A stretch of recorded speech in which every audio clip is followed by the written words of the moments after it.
I know you're dying to know, what is emotional sobriety? You think, what are you talking about? There's no such thing as emotional sobriety. I feel my emotions all the time. True story, you actually do. But do you ever feel emotions in which they absolutely flood your body and take over everything? And you feel like literally you're losing your mind. And then all of a sudden the emotion comes out and you're doing things that you never would do if you weren't flooded by emotion.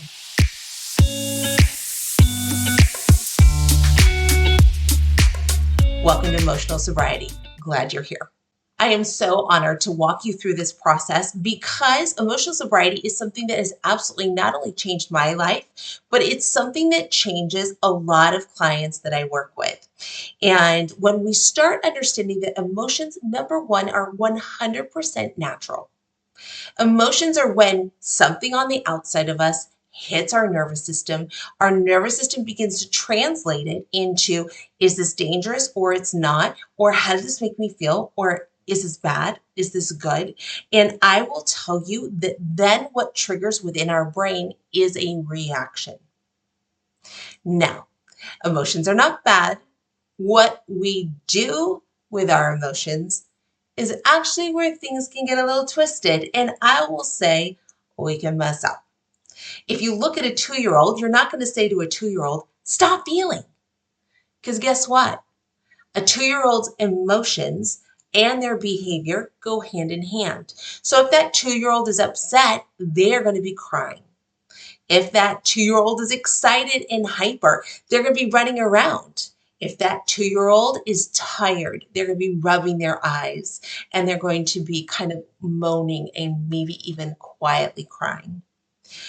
Emotions and behavior are meant to go hand in hand until we get to a certain age where we can feel, but we don't actually have to act. It doesn't mean that these feelings are bad. They're actually informative, but these feelings do not dictate or define what we have to do. There is choice. When we are flooded by emotions, it actually is very, very intoxicating to our body. If I were to tell you, imagine that something jumped out and scared you. Immediately, you would have this shift in your nervous system that would tell you I'm either fighting it or I'm fleeing it. And if I can't do either, I'm probably frozen staring at it thinking, oh no. It's a true story.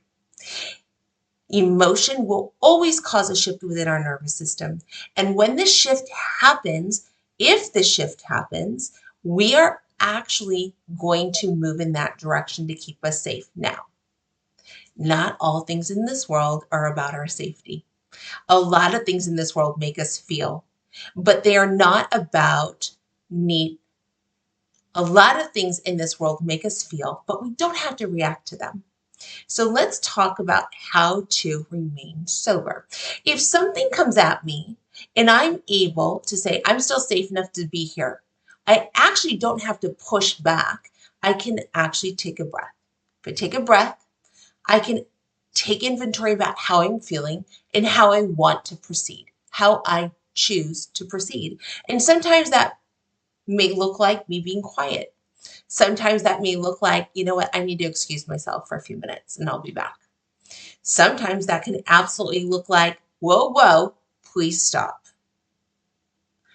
That's still okay, but I'm in control of me. When emotion gets out of control, our actions become really big. And not only do our actions get big, but they also get pretty aggressive. And when they get aggressive and we feel big, we are coming at people to try to help us or for us to take that emotion out on. And that's where we start destroying relationships. And so sobriety means taking a step back, taking inventory of myself. And I'm trying then to figure out now what? And I'm asking for what I need in that moment.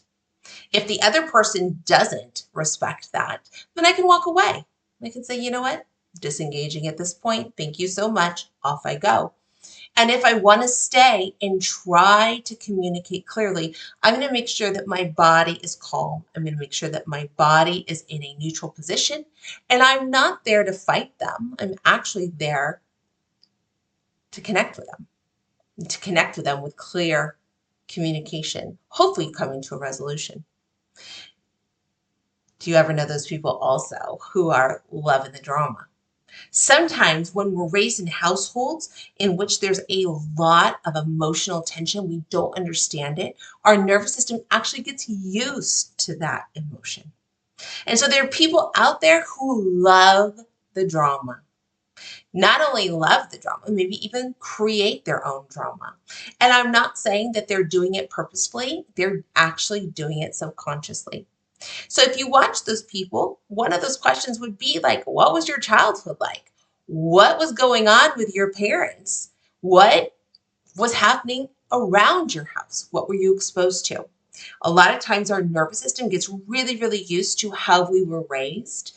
And then what we long for, subconsciously, not consciously, in our adulthood looks a lot like what we came from. Even though cognitively in our brains, we may say like, oh, we would never do that. How many of us have said that? Oh, we'll never be in a household like that. Oh, I'll never make decisions like my parents. Oh, I'll never act like my parents. And then notice the dog now joins us. And then all of a sudden we realize, oh my goodness, I sound like my dad. I'm like my mom. I just made decisions that reflect exactly what I came from that I never wanted to do for myself. So when you start looking back at that childhood and you start seeing that maybe emotions are pushing you towards something that you actually didn't want, this is another form of emotional sobriety. When you start saying, I don't need to hop into other people's drama, I don't need to solve other people's problems, I actually am not helping them if I do that. In fact, I'm disabling them. But I can sit back and I can support and I can encourage, but I cannot fix. And I am protecting my emotional energy, which is part of emotional sobriety. That's crazy great for you. Because I'm going to tell you how many of us get caught up in other people's drama, other people's story, wanting to hop in, wanting to fix, wanting to be helpful, which is all fantastic, except for A, they probably didn't ask you, and B, they're probably asking you to do things so they don't have to do it themselves. In the end, we're the ones exhausted, but in some way, it gave us that emotional intoxication that the old you, the younger version of you, thinks is normal, but the now version of you believes I can be much better. I can protect my energy and my emotion, and I can cheer you along from the sideline. But I actually don't need to hop in and feel your emotion with you because that is exhausting. Emotion and energy go hand in hand and they do impact our nervous system. And so we are exhausted. If you ever come home from a theme park or from a really big event, even if it was fantastic, you're still exhausted. Why? Because heightened emotion always takes more energy.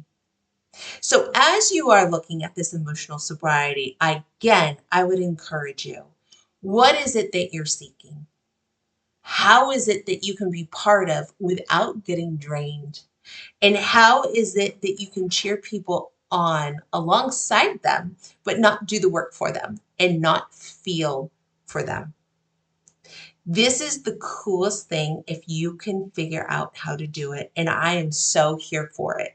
So let me encourage you as you start looking at your nervous system, I want you to ask yourself, when I feel this emotion, this is what I notice in my body. And when this happens in my body, this is what my body wants to do. And when my body wants to do this, this is usually the outcome, fill in the blank. Usually that outcome is not exactly where we wanted to start. So we're going to take that outcome and we're going to challenge that. So when I feel this emotion, my body shifts in this way, and this is what my body feels. But if I want this ideal outcome, I'm going to take a breath and I'm going to choose something different so I can get to the preferred outcome. Again, I'll put that formula below in the comments in the description of the video. Again, I'll go ahead and put that formula in the description of this video below so that you can look at the formula about what my feeling, so you can see what my feeling is, how it shifts my body, how I naturally want to react, and what that outcome is. Probably not so good.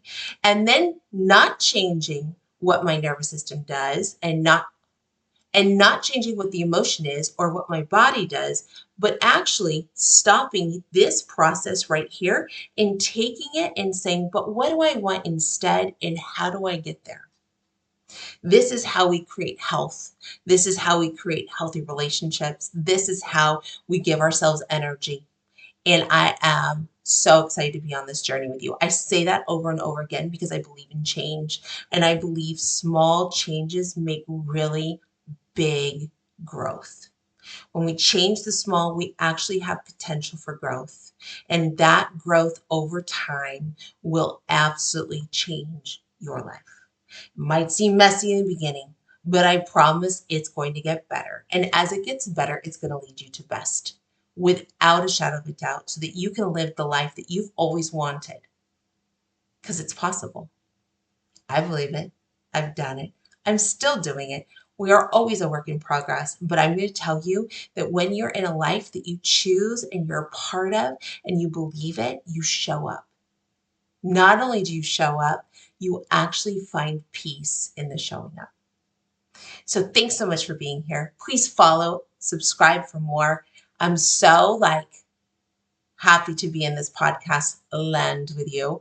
And if you have any questions about emotional sobriety, please put them below in the comments. And please know this is not an original idea. It actually comes out of the ACA 12-step group, which is adult children of alcoholics. So if you wanted to do more research on it, you could absolutely put that into Google and see what comes up for you. I encourage you to research, I encourage you to learn, and I encourage you to try. You have nothing to lose. We'll see you again next time.